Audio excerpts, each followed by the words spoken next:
بسم اللہ الرحمن الرحیم۔ پچھلے لیکچر میں جس طرح کہ ہم نے پڑھا کہ جب سے سورہ انعام سٹارٹ ہوئی ہے، اللہ تعالیٰ کس طرح بار بار مشرکین مکہ کی ہٹ دھرمی کا ذکر کرتا ہے کہ کس طرح وہ آپ صلی اللہ علیہ وسلم کو ذیک پہنچاتے، کس طرح آپ سے بار بار معجزات کا مطالبہ کرتے اور کس طرح آپ صلی اللہ علیہ وسلم کی رسالت کو جھٹلاتے، اور پھر کس طرح ان کو مزید شہ دینے کے لیے یہود جو تھے وہ آپ صلی اللہ علیہ وسلم کے پاس ان کو بھیجتے اور ان سے طرح طرح کے سوالات پوچھتے اور ان کو گمراہ کرنے کی کوشش کرتے۔ ذبیحہ کے متعلق ہم نے پڑھا کہ یہود انہیں یہ سکھا کر بھیجتے کہ آپ صلی اللہ علیہ وسلم سے پوچھیں کہ جس جانور کو ہم مارتے ہیں وہ حلال ہے، لیکن جو خود بخود مر جائے وہ حرام کیسے ہے؟ تو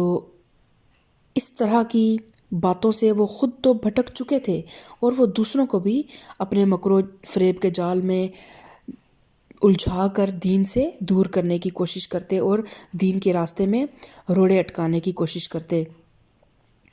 تو اللہ تعالیٰ نے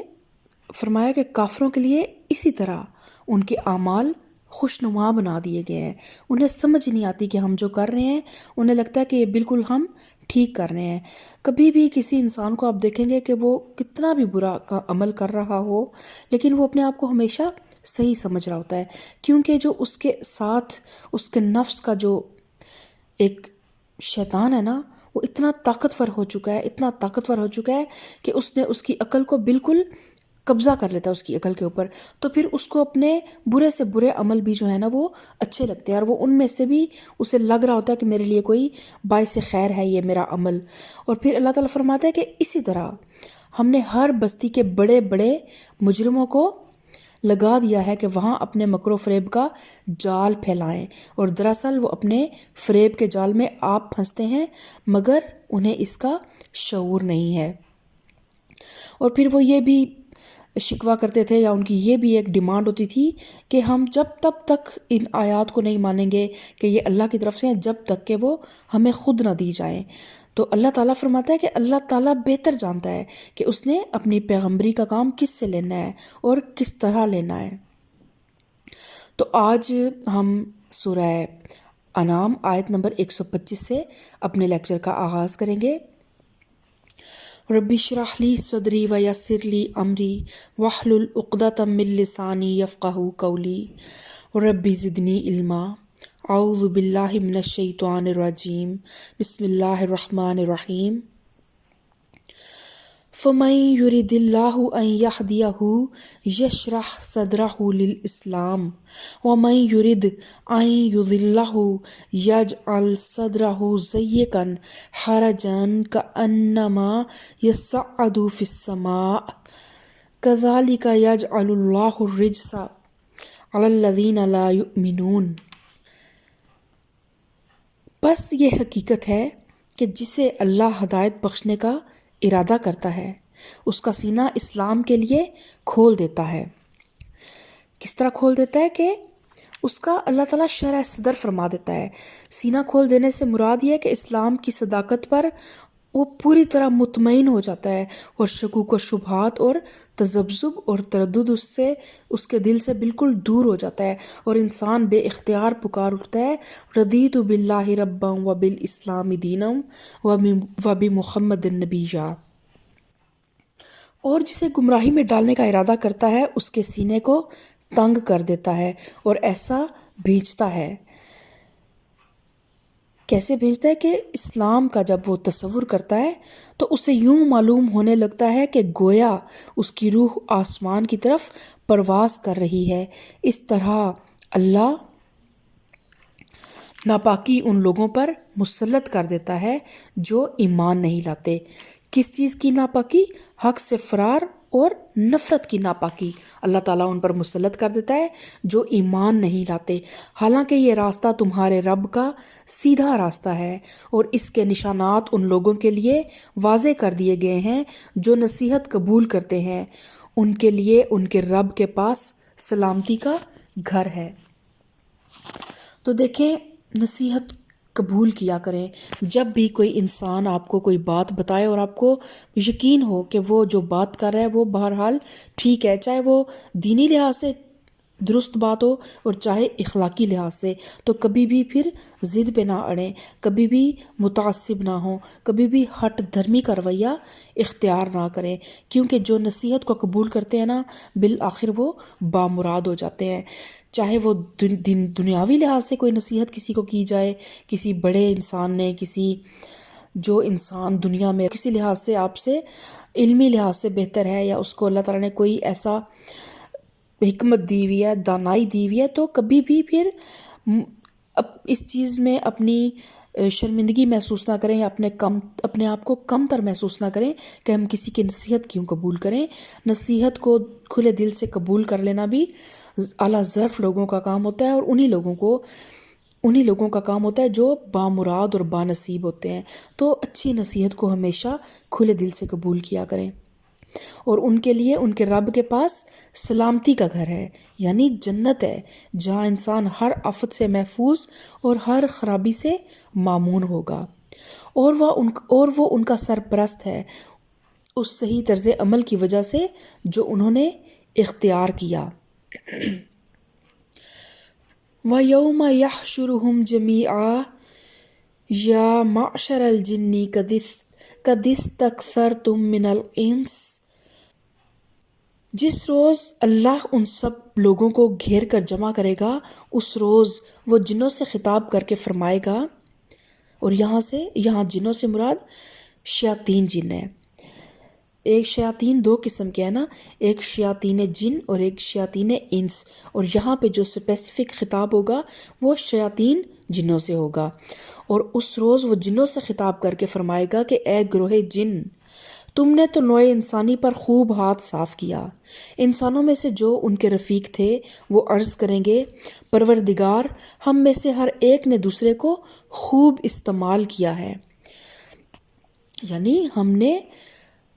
ایک دوسرے سے بہت سے ناجائز فائدے اٹھائے ہیں، ہر ایک دوسرے کو فریب میں مبتلا کر کے اپنی خواہشات پوری کرتا رہا ہے۔ اور کس طرح کہ آپ دیکھیں کہ انسان جو بھی غلط کام کرتے ہیں، جادو ٹونے، کالا جادو اور اس طرح کے کوئی بھی شیطانی کام جب انسانوں نے کرنے ہوتے ہیں تو وہ شیاطین جنوں کو اپنے قبضے میں کرتے ہیں اور ان سے اپنے تمام غلط کام کرواتے ہیں۔ اور اسی طرح یہ شیاطین جب انسان کے نفس کو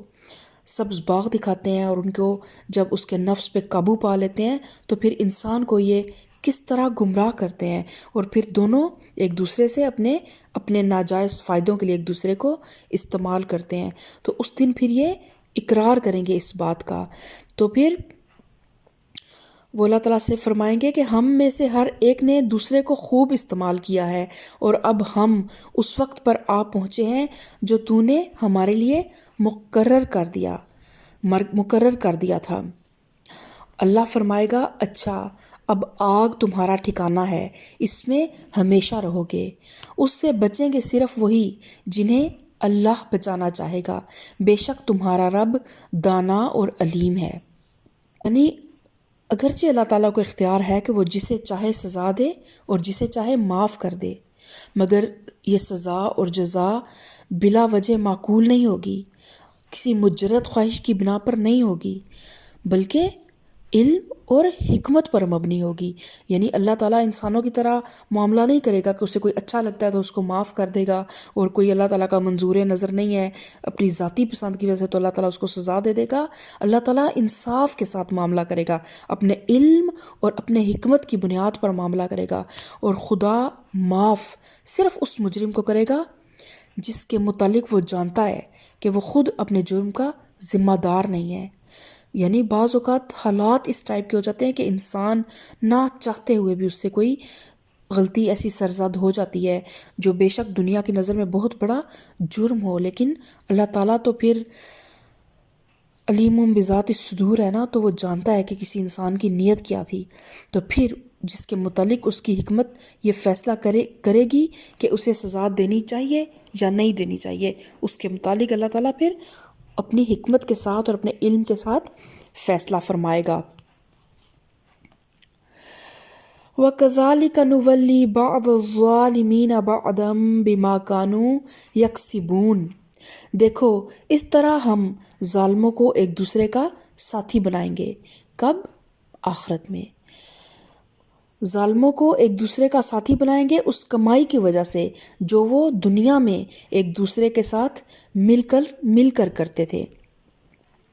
یعنی جس طرح وہ دنیا میں گناہ سمیٹنے اور برائیوں کا اکتساب کرنے میں ایک دوسرے کے شریک تھے، ایک دوسرے کے مددگار تھے، ایک دوسرے کے پشت پناہ تھے، اسی طرح آخرت کی سزا پانے میں بھی وہ اب ایک دوسرے کے شریک حال ہوں گے۔ پھر اللہ تعالیٰ فرمائے گا یا معشر الجن والانس الم یأتکم رسل منکم یقصون علیکم آیاتی وینذرونکم لقاء یومکم ھذا۔ تو اس موقع پر اللہ تعالیٰ پھر جنوں سے اور جنوں سے کیا پوچھے گا؟ انسانوں اور جنوں سے، اے گروہ جنوں انس، کیا تمہارے پاس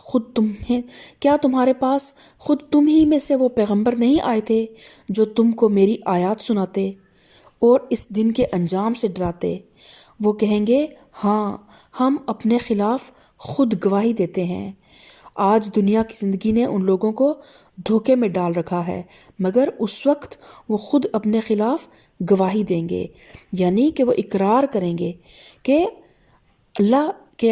آپ کی طرف سے تو رسول پر رسول آتے رہے اور ہمیں حقیقت سے خبردار کرتے رہے، مگر یہ ہمارا اپنا قصور تھا کہ ہم نے ان کی بات نہ مانی۔ مگر اللہ تعالیٰ فرماتا ہے کہ وَشَهِدُوا عَلَىٰ أَنفُسِهِمْ أَنَّهُمْ كَانُوا كَافِرِينَ، اور اس وقت وہ خود اپنے خلاف گواہی دیں گے کہ وہ کافر تھے، یعنی وہ بے خبر اور ناواقف نہیں تھے بلکہ وہ کافر تھے۔ کافر کا مطلب کیا ہوتا ہے؟ انکار کرنے والا، یعنی کہ وہ خود تسلیم کر لیں گے کہ ہم تک حق پہنچ بھی گیا تھا اور ہم نے حق کو پہچان بھی لیا تھا، مگر ہم نے خود اسے قبول کرنے سے انکار کر دیا تھا۔ تو جب وہ پھر انکار کا اقرار کر لیں گے اپنے گناہ کا، تو پھر اللہ تعالیٰ ان کے ساتھ معاملہ کرے گا وہ جس کے وہ حقدار ہوں گے۔ اور یہ شہادت ان سے کیوں لی جائے گی؟ تاکہ یہ بات ثابت ہو جائے کہ ذَلِكَ أَلَّمْ يَكُنْ رَبُّكَ مُهْلِكَ الْقُرَىٰ بِظُلْمٍ وَأَهْلُهَا غَافِلُونَ وَلِكُلٍّ دَرَجَاتٌ مِّمَّا عَمِلُوا وَمَا رَبُّكَ بِغَافِلٍ عَمَّا يَعْمَلُونَ۔ کس لیے ان سے یہ شہادت لی جائے گی کہ تمہارا رب بستیوں کو ظلم کے ساتھ تباہ کرنے والا نہ تھا، جبکہ ان کے باشندے حقیقت سے ناواقف ہوں۔ آپ دیکھیں کہ جب انسانوں نے کسی جگہ پہ کوئی آپریشن کرنا ہو یا کوئی سیلاب آنے والا ہو تو وہ کس طرح اناؤنسمنٹس کر کے اہل علاقہ کو مطلع کرتے ہیں کہ یہ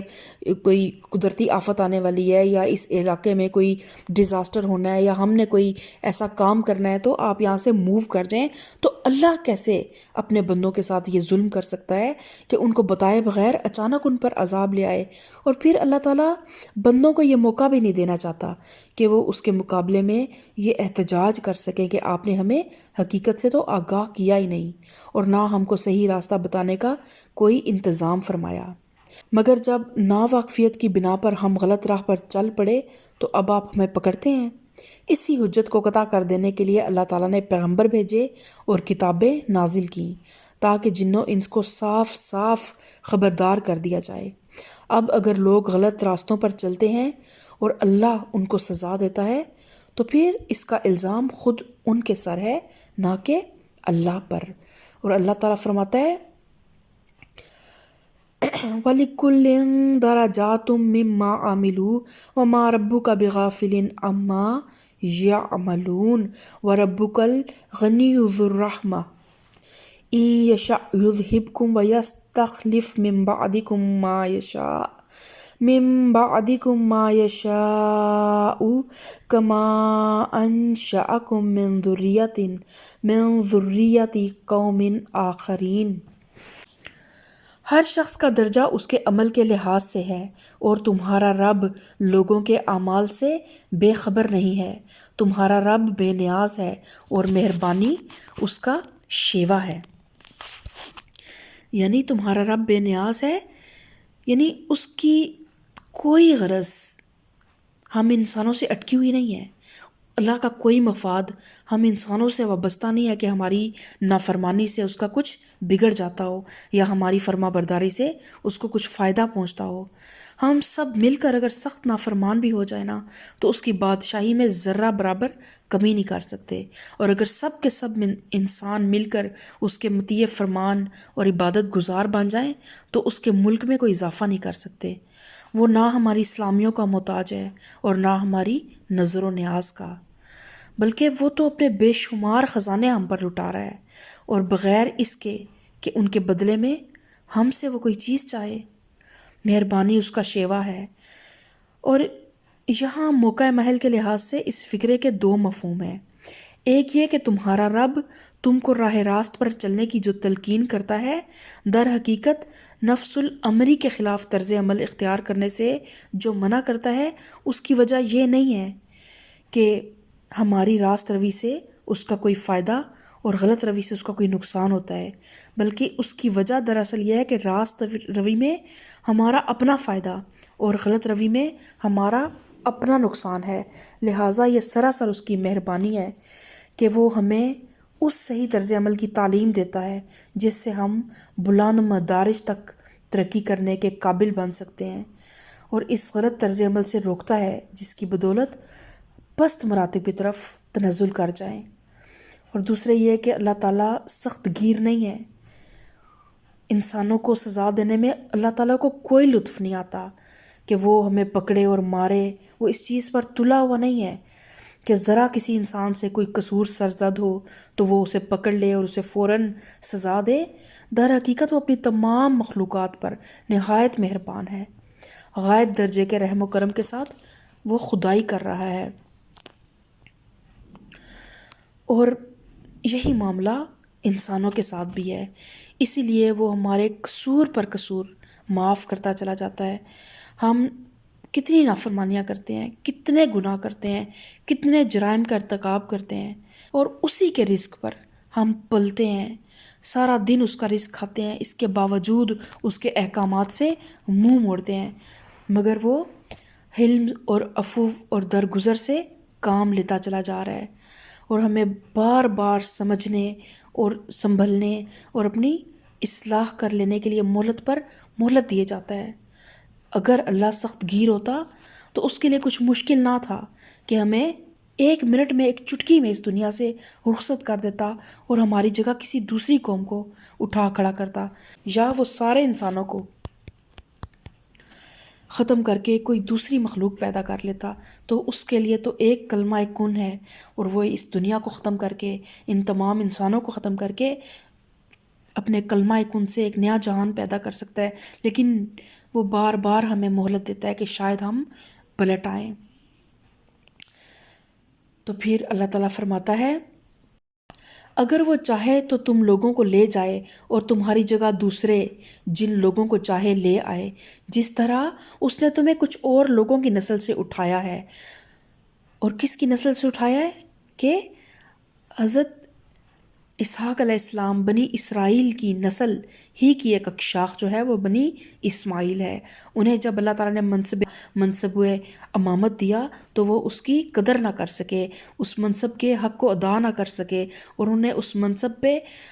اپنی اجارہ داری بنا لی، اور انہوں نے اللہ کے دین کو آگے پہنچانے کی بجائے، اللہ کے دین کو اس دنیا پہ قائم کرنے کی بجائے، اللہ کے دین کو نافذ کرنے اور اس کا غلبہ دلانے کی بجائے، انہوں نے اپنی حکمرانی اور اپنی بادشاہیاں اور اپنے مفاد کے پیچھے لڑنا شروع کر دیا، اور اس کے پیچھے اپنی تمام کوششوں کو لگا دیا۔ تو اللہ تعالیٰ نے جس طرح ان کی جگہ ایک دوسری قوم کو لے آیا، یعنی ہمیں لے آیا، تو آج اللہ اس چیز پر بھی قادر ہے کہ وہ ہمیں ختم کر دے، یا ہم سے یہ منصب امامت چھین کر وہ کسی اور کو بھی دے سکتا ہے، لیکن وہ بار بار ہمیں مہلت دے رہا ہے۔ اور پھر اللہ تعالیٰ فرماتا ہے انما توعدون لآت وما انتم بمعجزین قل یا قوم اعملوا علی مکانتکم انی عامل فسوف تعلمون من تکون له عاقبۃ الدار انہ لا یفلح الظالمون۔ تم سے جس چیز کا وعدہ کیا جا رہا ہے وہ یقیناً آنے والی ہے، یعنی قیامت، جس میں ہر اگلا پچھلا انسان جو ہے اس کے تمام اعمال کا فیصلہ ہو جائے گا کہ اس نے کیا بویا اور پھر کیا کاٹا۔ اور اے محمد صلی اللہ علیہ وسلم کہہ دو کہ لوگو تم اپنی جگہ عمل کرتے رہو اور میں بھی اپنی جگہ عمل کر رہا ہوں، ان قریب تمہیں معلوم ہو جائے گا کہ انجام کار کس کے حق میں بہتر ہوتا ہے۔ بہرحال یہ حقیقت ہے کہ ظالم کبھی فلاح نہیں پا سکتے۔ تو اینڈ میں اللہ تعالیٰ پھر اپنے پیارے محبوب سرکار دو عالم صلی اللہ علیہ وسلم کی تسلی کے لیے ان کو کہتے ہیں کہ آپ کا کام کیا ہے کہ پہنچا دینا اور اتمام حجت کر دینا، تو بس آپ فرما دیں کہ اگر میرے سمجھانے سے تم نہیں سمجھتے اور اپنی غلط روی سے باز نہیں آتے تو جس راہ پر تم چل رہے ہو چلے جاؤ اور مجھے اپنی راہ پر چلنے کے لیے چھوڑ دو، یعنی کہ لکم دینکم ولی دین، اور انجام کار جو کچھ ہوگا وہ تمہارے سامنے بھی آ جائے گا اور میرے سامنے بھی آ جائے گا۔ اور حقیقت کیا ہے کہ ظالم کبھی فلاح نہیں پا سکتے۔ جو بھی اللہ اور اس کے رسول کی مخالفت کرے گا اس کا انجام بالآخر جہنم کا گڑھا ہے۔ تو اللہ تعالیٰ ہم سب کو اطاعت رسول صلی اللہ علیہ وسلم کرنے کی توفیق عطا فرمائے۔ اللہ تعالیٰ ہمیں صراط مستقیم پہ چلنے کی توفیق عطا فرمائے، آمین ثم آمین۔ سبحان ربک رب العزت عما یصفون والسلام علی المرسلین والحمد للہ رب العالمین۔